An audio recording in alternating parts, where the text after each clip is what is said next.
Hello, everyone. A couple quick notes about my friend Constantine.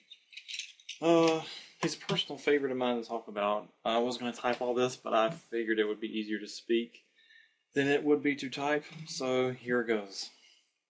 Um, Constantine's the guy you see here. You might have heard of him referred to as even Constantinus Augustus, which translates in Latin to Constantine the Great. It's a name that he actually gave himself, which is awfully flattering of him. If I get to name myself, I get to be something the great too. Um, he was sort of celebrated in the Middle Ages, particularly because those were the strong-arm days of the Holy Roman Catholic Church, which is not the same Holy Roman Catholic Church that people think of today. Um, he was celebrated for, there were three things that he did that really got a lot of attention, that made him seem like just the best guy ever. Um, in hindsight, what we know today is that he was actually just a really consummate politician. He was really good at PR, so he could make even the most terrible things seem, on the surface level, very beneficial to the world around him. The first thing that he did, he passed the Edict of Milan in 313 AD, which in essence allowed religious tolerance across the board. There officially were no outlaw religions at that point. Everybody essentially had freedom to worship whatever they wanted to, whoever they wanted to, how they wanted to, as long as they paid their taxes. Which sounds like a really awesome thing to do. It legalized all religions, which includes Christianity, which is one of the primary reasons why he had been canonized as a saint in the Catholic Church after his death.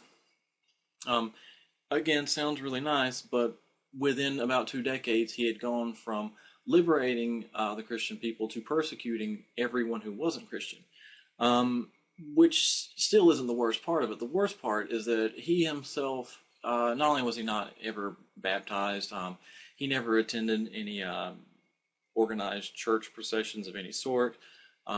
He never attended any services.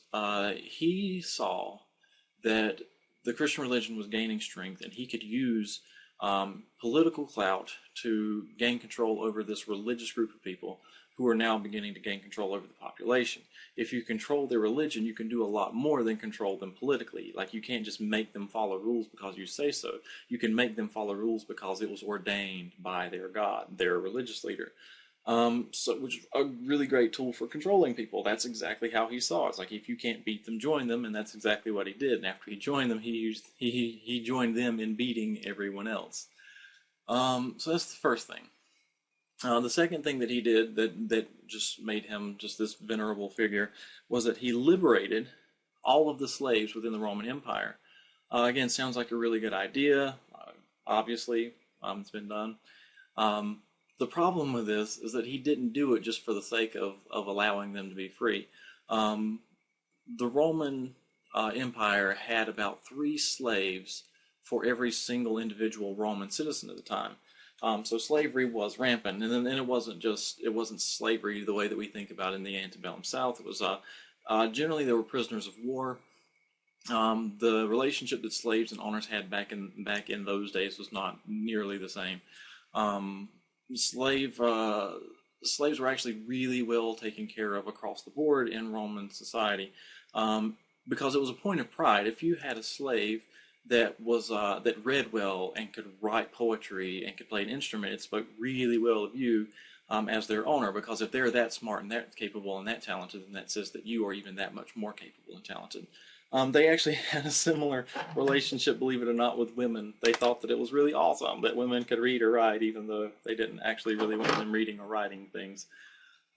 So liberating the slaves, still a good thing, gave everybody their freedom. The issue with this is that he did it because once you freed the enslaved population, you then welcomed them into the Roman Empire.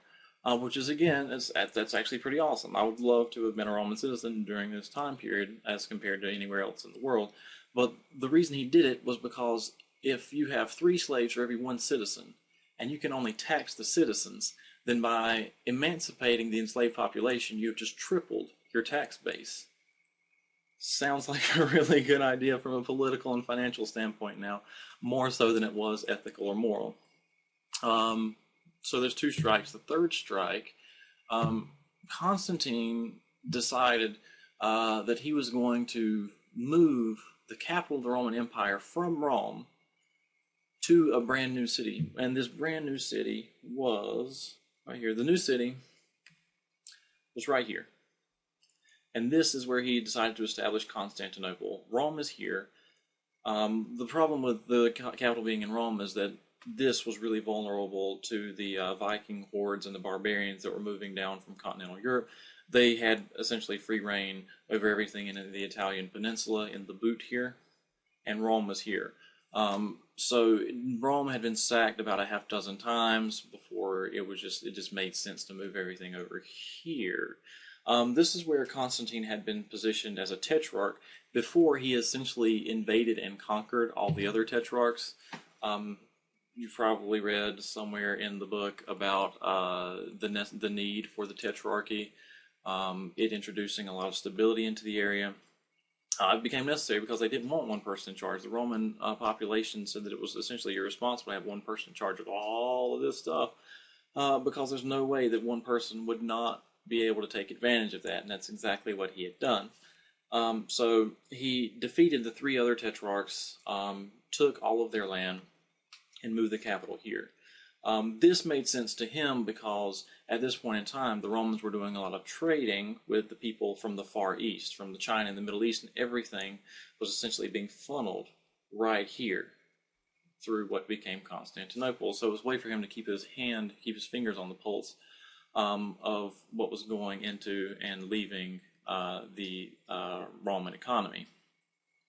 His justification for this was that old Rome, Romans were pagans, historically speaking, and they were sinful people, and they tortured and they killed brutally. So starting over in Constantinople was a way for them to sort of leave the shackles of oppression behind and essentially start over new.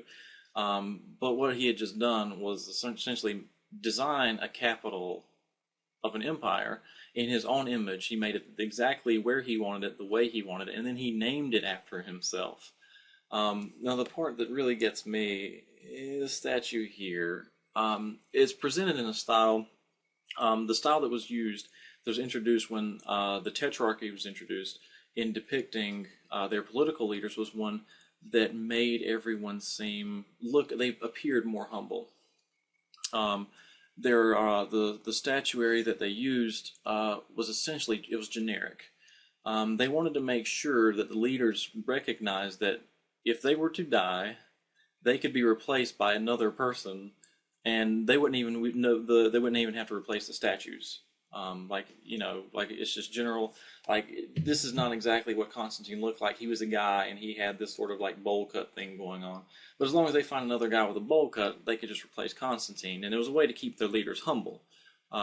They wanted to remind the leaders that the power that they had was related to the position that they were in as a tetrarch, and not to them as an individual. So despite the fact that Constantine had done away with the whole tetrarchy, he had just like grip control over the entire empire.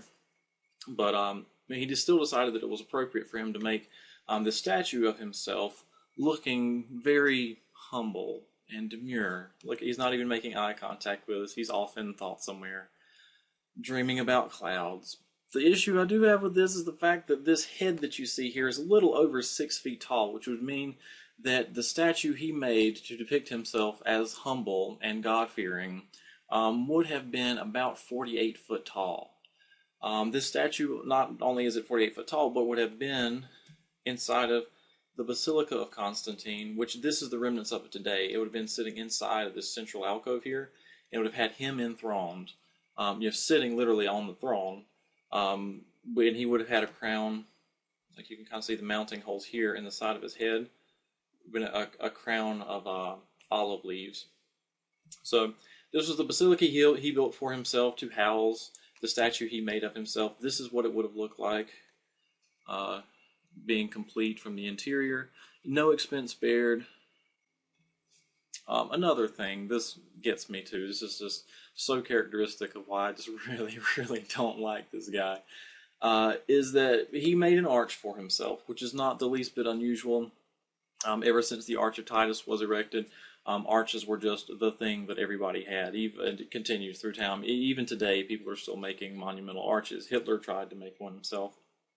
It didn't work, obviously, but he tried. The thing about this is that it's not really all that remarkable for any reason except for these 4 panels. 1, 2, there's one behind that column, 3, and there's 4 here. There's a detail of those same columns, or this is what's called a roundel. It's a round panel. Each one of these panels is about 6 feet tall. He actually stole these panels from other commemorative arches, from other leaders' commemorative arches. He had their work defaced so that he could steal their panels and put them on his own. And all he did was he had their faces like carved out, so it looks a little bit more like him doing awesome things in place of other people doing awesome things. Like originally, this might have even been like a religious panel. It was like, let's say this is like the sacrifice of Isaac, or this is the sacrifice of a ram, and he's like, it's like, no way, dude, this is me on my horse, jumping over a ram like Evel Knievel on the Snake River Canyon.